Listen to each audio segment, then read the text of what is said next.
Hello, good morning! Uy, nandiyan ka na pala. Good morning. Antok pa ako. Megan, nandiyan ka na pala. Shamie, good morning.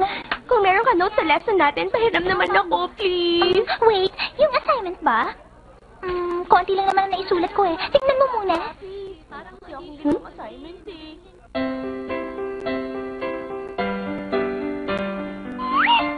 Hindi ko alam pag tumitingin siya.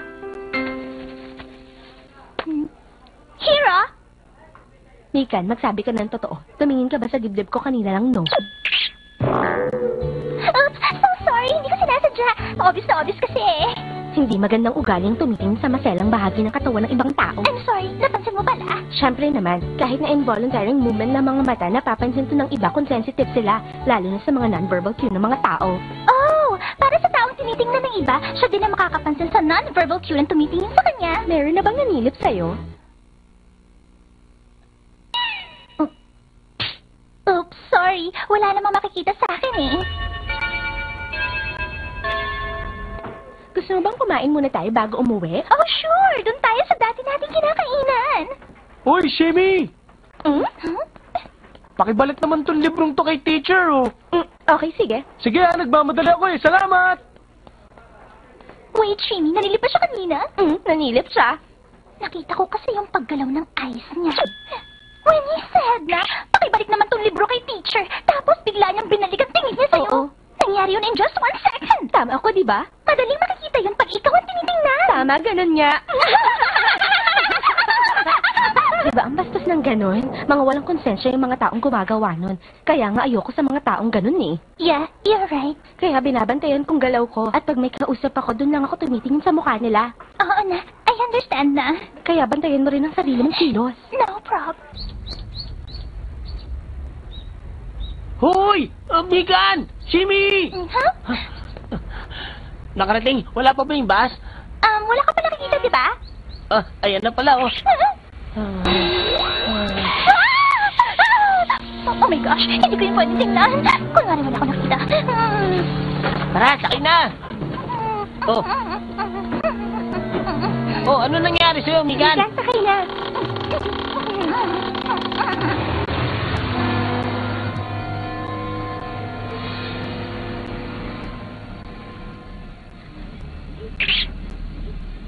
Diba ang bastos ng ganun? Mga walang konsensya yung mga taong gumagawa nun. Kaya nga ayoko sa mga taong ganun eh. Oh gosh, I can't help it. Bakit ganun? Ang gwapo talaga ni Leonardo DiCaprio, no? Pinanood mo nga kahapon ang isa sa mga pelikula niya eh. Kamukha ko siya, hindi ba, girl? You think so? Pwede siguro ako sa Hollywood pagdating ng araw, no? I don't know. I don't have any idea. Hindi ko na to kaya. Pag pinipigilan ko, lalo lang ako napapatingin. Naging tayo sa akin! Oh my gosh! Yun na naman! Megan, ano bang nangyayari sa'yo? Wala to. Meron ng bakante. Megan, ikaw na umupo. Mukhang hindi maganda ang pakiramdam mo eh. Thanks. Mas okay kung umupo ka muna sandali. Sige, umupo ka na.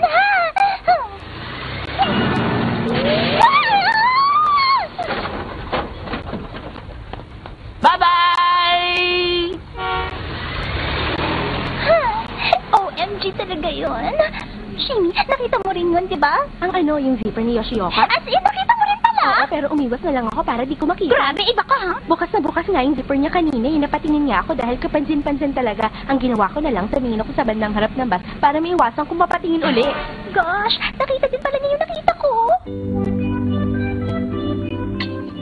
Mama, curious lang po ako. Masama po bang manilip? Huh?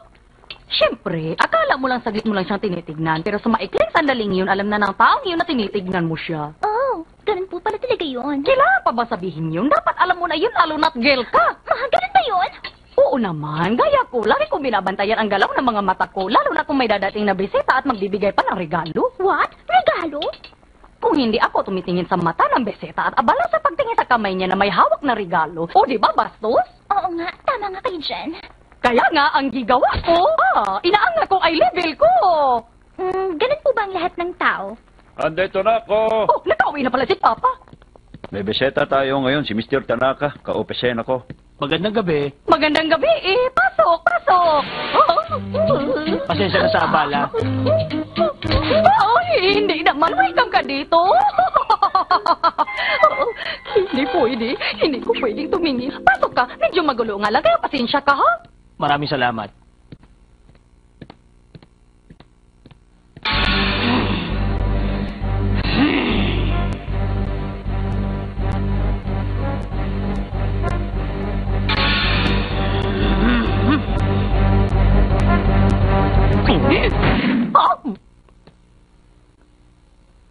Ang weirdo talaga ng kliyente pinunta natin kanina. Kakaiba. Ganun din ang tingin ko. Komportable ka ba dyan? Huwag kang mahihiya. Oh. Relax lang. Huwag kayong maging formal. Kukunin ko na yung regalo nyo, ha? Ah? Oo. Oo. Okay lang ba kayo? Ay, oo naman. Ang sabi ko, kukuha lang ako na dyan. Sandali lang.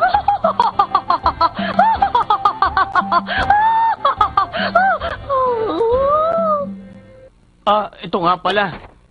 Simple lang to, pero sana magustuhan ninyo. Tinuod? Para sa amin ba yan? Nakakahiya naman. Nagkamalakapat nagdala pa ng regalo. Bait mo.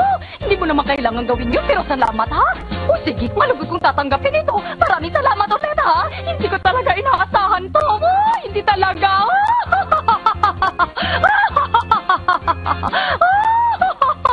Ayaw pa kasing aminin eh. Atashinchi! Atashinchi! Atashinchi! Atashinchi! Atashinchi! Pag naglalakad ka sa kalsada at bigla kang nadapa, maiisip mo ba na ang batong naging dahilan kung bakit ka natapilo ay nadaanan na ng madaming tao bago ka pa nakadaan sa kalsadang iyon? Yan ang sinabi ni Thomas Alexander the Great XIII. Sino nga ba siya? Magandang gabi eh. Ako si Madam Tachibana. Ibabahagi ko sa inyo ang kwento na nagpadala ng postcard na ito. Galing to sa isang 5 taong gulang na batang lalaki na may palayaw na water gun. Hello po, isang bagay na lang po ang pinoproblema ko at gusto ko pong humingi ng tulong mula sa inyo. Sana po meron kayong sagot sa tanong ko.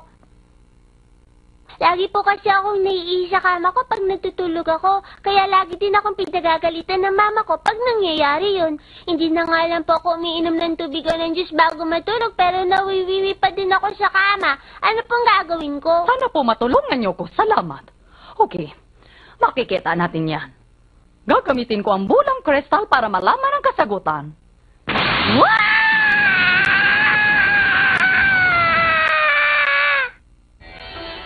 Ano ba ang dapat gawin ng 5 taong gulang na bata para hindi na siya maihi sa kama niya? Eto lang makikita ang sagot sa bulang kristal na hawak ko. Mag-connect lang ng tube sa body ng batang ito. Yun ang kasagutan. Ako si Madam Tachibana, ang dakilang manghohola.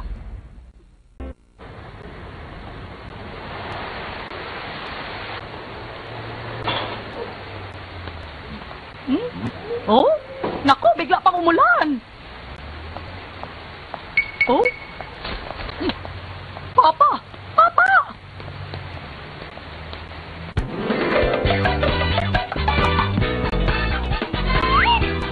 Si Papa! Wala po sa sarili niya!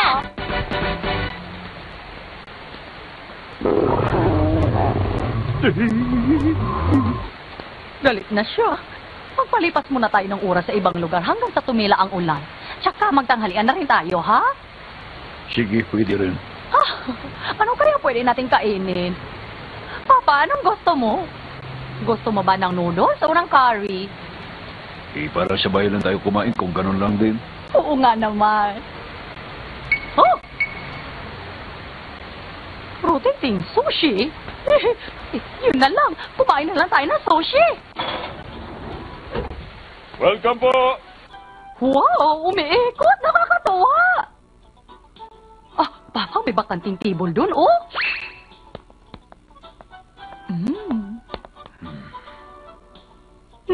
Kahit pabalik-balik ka dito, hindi nakakasawa. Ano to? Matignan nga.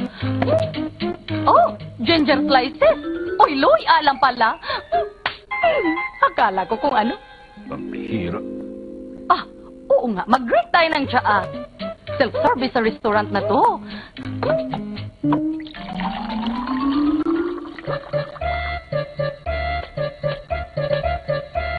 Hito, Papa. Para sa'yo to, oh. Salamat.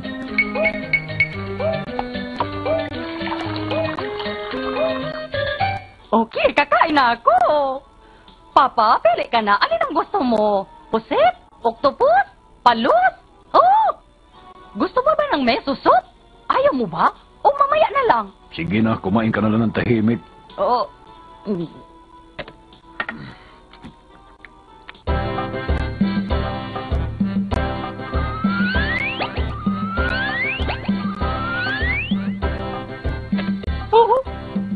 Teka, parang masyado yata mabilis ang ikot nito, ah. Hindi ba masyado mabilis, Papa?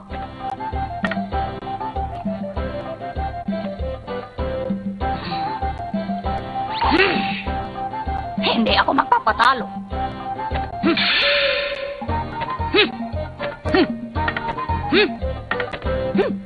Ano ka ba? Oh? Daghan ang kinuha mo. Oo. Huwag mo ibalik yan! Oh? Oh?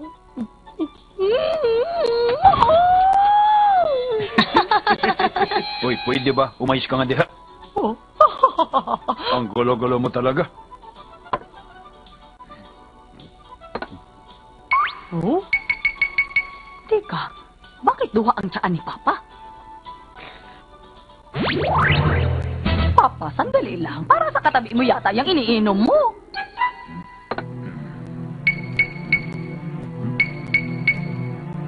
Mas malala ka pa sa akin eh. Ikaw talaga, Papa. Oh. Alam mo ba kung anong sinabi niya? Sigurado magugulat ka.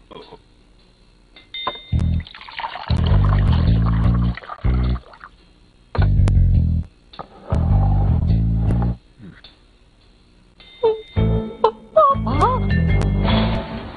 Salamat po, balik kayo. Papa, ikaw talaga. Alam mo bang nakakahiya yung ginawa mo? Kabalo ko. Nakakatawa naman. Mukhang mas magulo pa si Papa kaysa sa akin eh.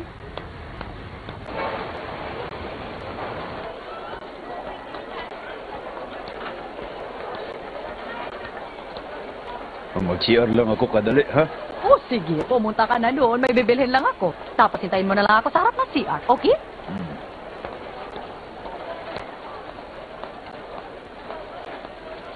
Ito oh, 100 pa. Salamat po, balik kayo.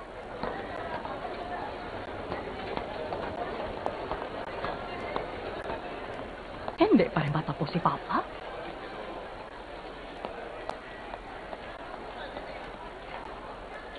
Kadugay ba? Hey! Makapag-wewe na nga rin.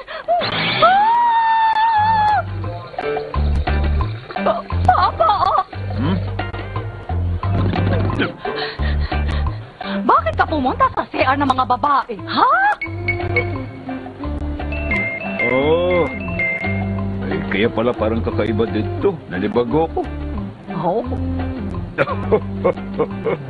Oh, sige, tatawa-tawa ka pa diha. Alam ko nagkamali ka lang ng pasok. Pero pag may nakakita sa'yo, lagot ka, makahuli ka pa na pulis. Dali siguro, sobra naman yun.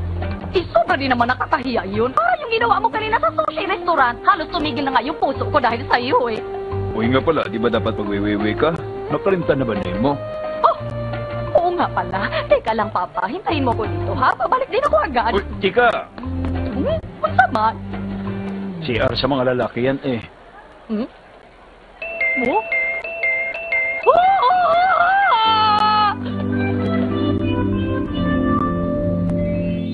Kinabahan nga ako ng grabe sa ginawa ng papa niyo kanina. Kumukuha ng tiyaan ng ibang tao tapos biglang pupunta sa siya ng mga babae. Ilang beses tuloy ako nagulanta ngayong araw. Halos atakihin ako. Gosh, nakakahiya. Pero good thing wala ibang mas grabe nangyari bukod doon. Oo nga eh, maayon na lang ang papa niyong laging wala sa sarili ay kasama ang mama niyong laging kalmado at handa sa anuman ang mangyari. Ang swerte niya nga eh.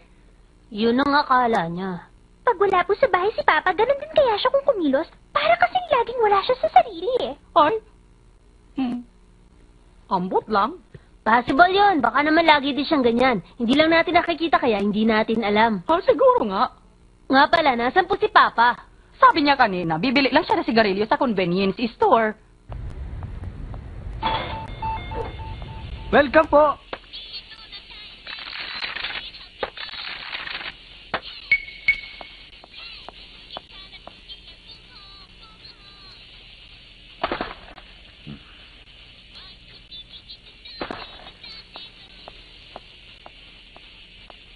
Sabi lang sigarilyo. Okay po.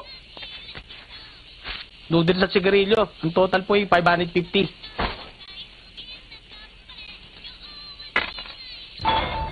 Salamat po. Balik kayo.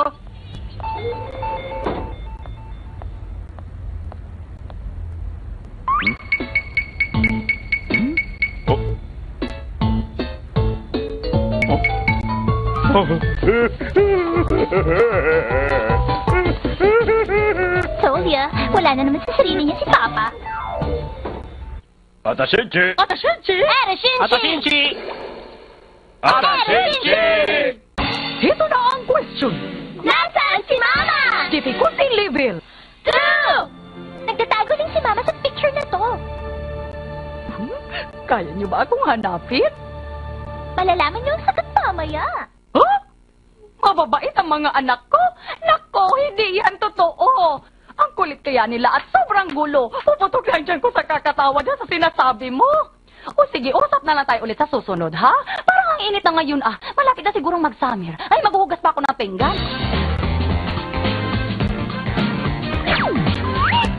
Please lang! Huwag mo na siyang purihin! Mababait ang mga anak ko. Nako, hindi yan totoo. Ang kulit kaya nila at sobrang gulo. Puputok na nga dyan ko sa kakatawa dyan sa sinasabi mo, eh.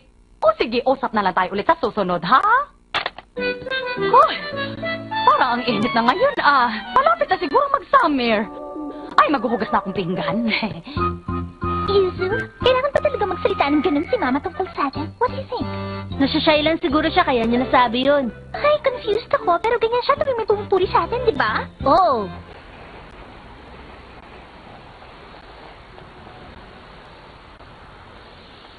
Grabe, it's too hot na. Summer na kasi. Painit na nga ng painit ang panahon eh. Yeah, kaya nga araw-araw na ako naka-sandals ngayon. Ang init. Ah, Mika, ang cute naman ang sandals mo. Ito ba? Naku, hindi naman. Mika, wag mo naman itago. Ang cute nga eh. Naku, wag na. Wag mo nalang tingnan. Sobrang cheap lang ang bili ko dito at ang weird pa ng kulay. Ewan ko nga, bakit binili ko pa to eh? Ganun? Sa tingin ko nga, summer na ang dating mo eh. Oh, really? Pero sa totoo lang, hindi ako comfortable dito eh. Mahirap na panlakad ng sandals na to at ang sakit na rin ng mga paa ko. Pero ganun talaga. Nahihirapan ka pala dyan. Napipilitan lang akong isuot to. Ganun pala? Ay, buti na lang naabutan ko yung tren. Ang ganda! Ang cute ng shoes ni Yukari. Talaga, salamat. Bagong bili lang to. Ang ganda na nabili mo. Bagay na bagay sa'yo. Salamat sa'yo, Nobara. Hi. Hoy, Mikan, ano ka ba naman? Why? May problema ba? Ikaw talaga. Tuwing may pumupuri sa'yo, grabe ka talaga makakontra kahit na maganda naman ang sinasabi niya tungkol sa'yo. What? Dati na ba akong ganito? Hindi ko namamalayan. Oo, noon ko pa napansin na tuwing may pumupuri sa'yo, lagi mo na lang silang sinukontra. Talaga? Bakit kaya ganun? Hindi ko talaga napapansin na ginagawa ko pala yun. Oo, ganun ka. Kahit totoo yung mga sinasabi nila, lumalabas na hindi ka natitiwala sa kanila. Naku, hindi ko yun alam. Gosh, hindi kaya nagmana ako kay Mama. Yun kaya ang dahilan. Mababait ang mga anak ko? Naku, hindi yan totoo. Ako kulit kaya nila at sobrang gulo. Puputok na nga dyan ko sa kakatawa dyan sa sinasabi. Bakit ka nga ba ganyan? Tuwing may magsasabi ng maganda tungkol sa'yo, sobra kang nahihiya. I don't know, Shimi. Friend, may gusto lang akong itanong sa'yo kung okay lang. Ano yun? Napapaisip lang kasi ako. Paano ka nag-react every time may pumupuri sa'yo pero nahihiya ka? Yun lang ba? Simple lang ang sagot dyan. Really? Ano ginagawa mo pag ganun? For example, kung sabihin, Shimi, napaka-mature mo na talaga kung kumilos. Anong gagawin mo pag sinabihan ka ng ganun? Siyempre, ngingiti ako. Bilang pagtugon. Tapos, magta-thank you. Ganun kasimple.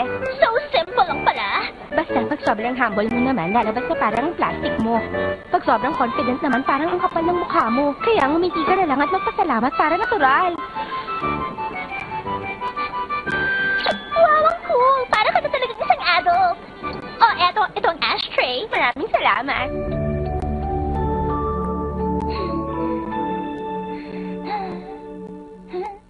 Ganun ba? Salamat, ha? Parang may mali doon, na mukhang ang fake ng ganung ngiti, hindi tural. Talaga? Thank you, ha? Ano ba yan? Mukhang hindi pa rin, eh. Megan, anong ginagawa mo diha? Wala naman po, ma. May weirdo doon sa sushi shop, Mark. O, tulugo. Hello, Megan. Hi, Yukari. Good morning. Ang ganda ng sombrero mo, ah. Ayos, ang cool. Bagay na bagay sa'yo, Mikan. Hindi naman. Oh, gosh. Hindi ko dapat kontrahin yung sinabi niya. Dapat kalmado lang ako at magpasalamat. Talaga? Oo, bagay na bagay talaga sa'yo. Ang cute nga, eh. Salamat. Naman! Hirap akong sabihin na salitang salamat! Oo nga pala. Babaguhin ko na lang ang usapan. Nga pala, Yukari. Ano pala yung subject natin sa first period ngayong araw? Ano nga ba sa first period? Our gas! Yeah, right.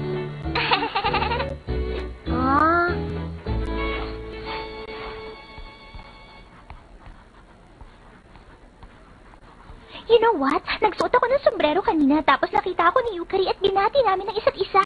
Tapos pinuri niya ang sombrero ko. Pero hindi ako nakapag-smile at nagpa-thank you. Hindi ko kinaya, palpak talaga ako. Masyado mong pinipressure ang sarili mo, Mikan, kaya kahit sa simpleng bagay natataranta ka na, relax ka lang. Dapat relax lang. Oo, huwag ka mataranta. Okay.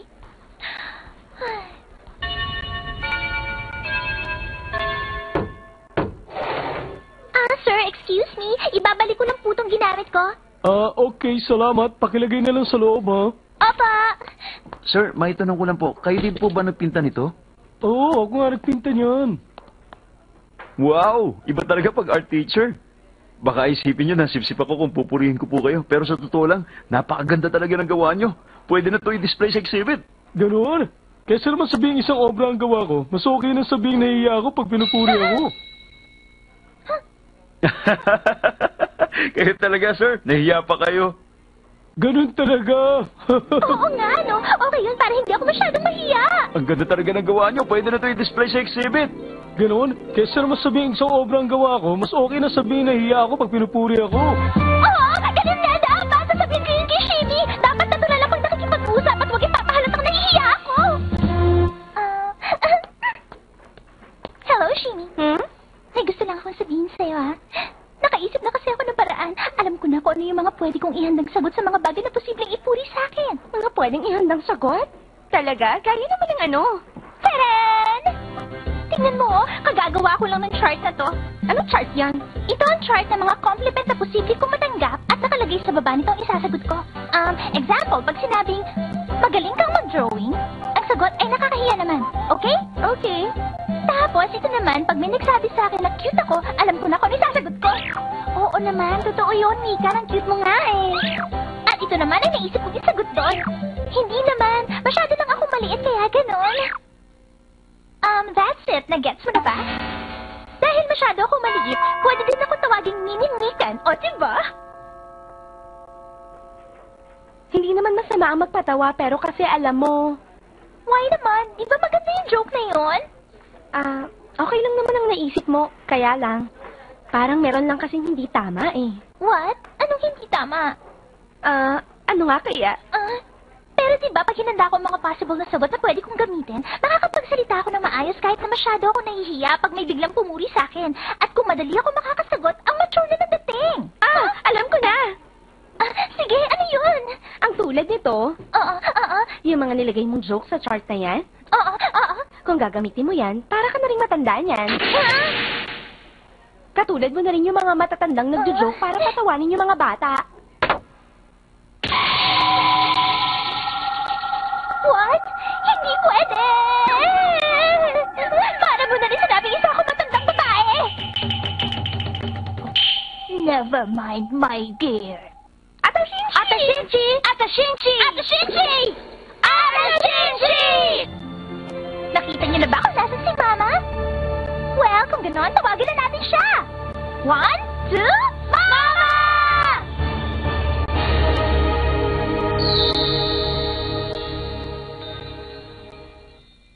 Ayon sa pinakahuling balita, ang susunod na episode ay pinamagatang Wonderful Nose Trips at sa party naman ay si Mama, laging si Papa ang tinatanong sa lahat ng bagay. Madami kayong aabangan, basta kahit ano pa yan ang balita ko, masarap daw ang curry sa Curry Museum.